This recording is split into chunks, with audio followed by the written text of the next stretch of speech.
My name is Alex Bretlin and this is a video on the Dietary Habits Questionnaire done on the 23rd of the 7th, 2017.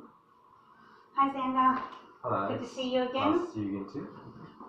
So today we're going to be going through the Australian Dietary Guidelines. This will help assist us with meeting your fitness goal.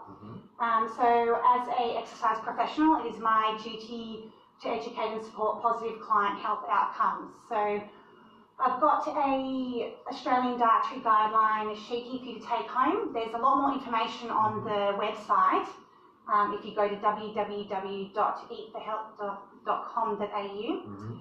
However, this is some basic, pretty straightforward information to help you with your diet and fitness goal as well. So you can take that home, do some reading and throw that in with your program as well if you wish.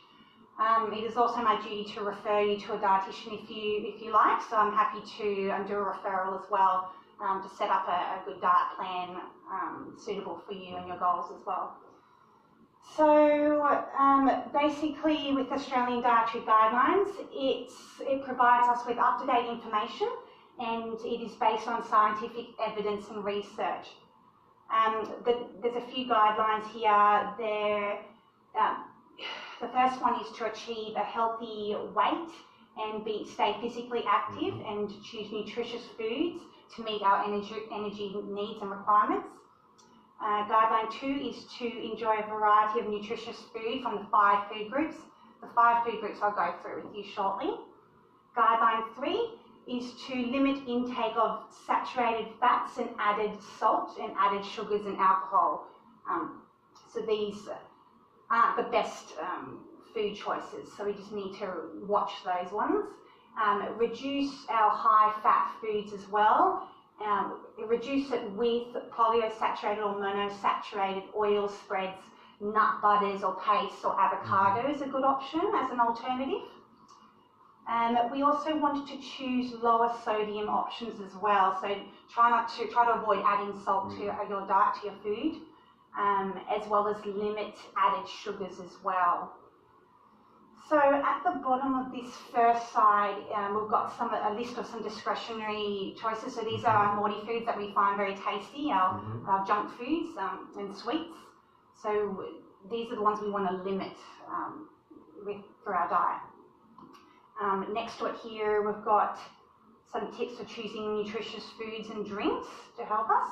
And just to the right of that, there's some contact information for the Australian Dietary Guidelines they've provided you there with as well. On the other side, we've got our 5 food groups to meet our macronutrients, our micronutrients, so our fats, carbs, proteins, as well as our vitamins and minerals. And our serving sizes are listed here for those 5 food groups. And just next to them, we've got basically a little chart for the males and females, because it does vary for the sex. It'll show us roughly, it gives us a rough idea of what a serving size is for each food. So, for example, with our vegetables and legumes and beans, we've got, as you can see here, most of them are roughly half a cup, so the vegetables are quite easy to follow. Some of them are slightly different. For example, our green leafy vegetables, because of the density, ends up being a full cup. Most of them servings are half a cup. For example, your cooked green orange vegetables, for example, broccoli, spinach, carrots and pumpkin, half a cup. And then if you go down, you'll have a look at the potatoes. With the starchy potatoes, it's roughly half a medium potato is 1 serve. And then the list goes on for your other food groups. So you've got your fruits, you've got your grain, cereal foods, mostly whole grain or high fibre. Your lean meats, so your poultry, fish, eggs, tofu, nuts, seeds and legumes and beans, as well as your milk, yogurt, cheese and alternatives. So beans count as meat and protein as opposed to grains, because it's leafy. High protein source, basically. Cool. Yeah. So this is where we get the majority of our protein from with that particular food So I can eat a lot more beans and not worry about eating too many carbs. Yeah, you could. I guess with palatability might make a difference too. So a dietitian could help find something you find tasty, and also meet your protein daily requirements needs as well. Interesting. And then you've got your lucky last milk, yogurt, cheese, and or alternatives. Now keep in mind mostly reduced fat options we want to stick to as well with that. And then at the bottom here, I've just highlighted for you the main reasons why we want to follow a healthy diet. It is important, as you might be aware, it prevents chronic disease, for example, type 2 diabetes, obesity, also heart disease and some cancers as well. So a healthy diet can prevent those as well. And it also makes us feel a lot healthier and energetic, as well as it helps us enjoy life and it can help us live a lot longer as well. So just keep in mind that portion size can vary as well depending on your energy needs and requirements. So we're going to go, I've noted down some strategies to help us reach our diet goal as well, or stick with this diet goal, I should say. Some little tips is to make sure you eat breakfast in the morning.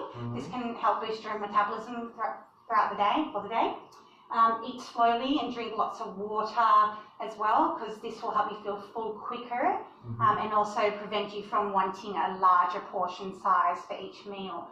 Another one is to try and make time for meal prep. That way you can actually measure out the correct portions as you go for the week. And another thing is to never shop when you're hungry. That's always important as well.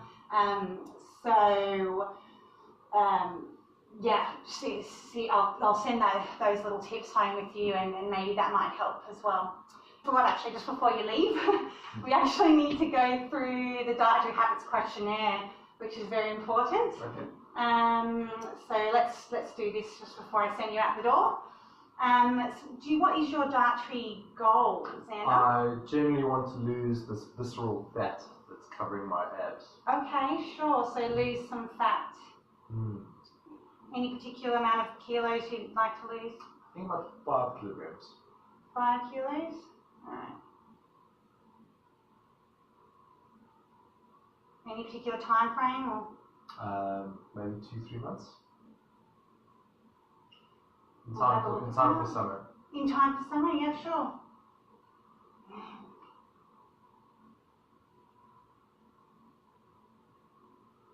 Perfect, that's exciting. Do you have any special dietary requirements? Gluten intolerant, anything like that? No? No. And how many serves of vegetables do you usually eat per day, do you know? I can go through them. I think it would be fair to say at least 2. Yeah? Because every day I'm eating something. Okay. That's a vegetable. Does rice count? No. Okay, then it's normally 2 to 3 a day. 2 to 3, okay. How many serves of fruit do you usually eat per day?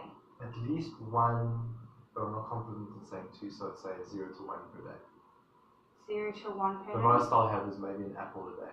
Okay. How many serves of breads and cereals do you usually have? Currently, I'd also say very low, so 0 to 1. This includes the rice, by the way, that you mentioned too.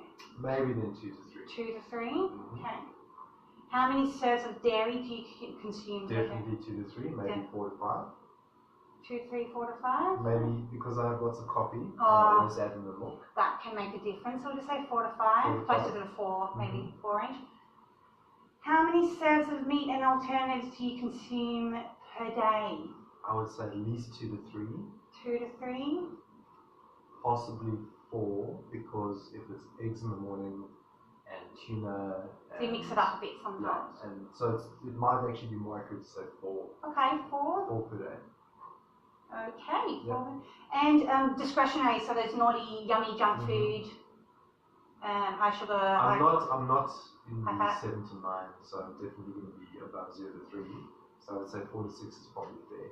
Oh, so this is in 1 week, I should say. 1 week, yeah. So, for example, I've never had more than 1 donut in every 3 months. A can of soft drink, I don't drink soft drinks. Yeah. I would probably say this is, hold on. Per week, we've got wine, we've got beer. So I probably have 2 glasses or 3 glasses of wine a week. So that's probably 4 to 6 because of that and other things. So 4 to 6 is probably that. Would you like a dietitian referral to help organise a special? I feel like I know what I'm doing wrong and I need to be more disciplined. So for now, I will say no to the dietitian. Okay. But I need to be a little bit more stronger in my approach. Okay, not a problem. Perfect. Well, we can help you out with that. And yeah, let me know if you'd like to speak to a dietitian any further down the track. Cool. Fantastic. So that's about it. And yeah, I guess we'll see you next when the program starts. Thank you. See you later. Bye-bye.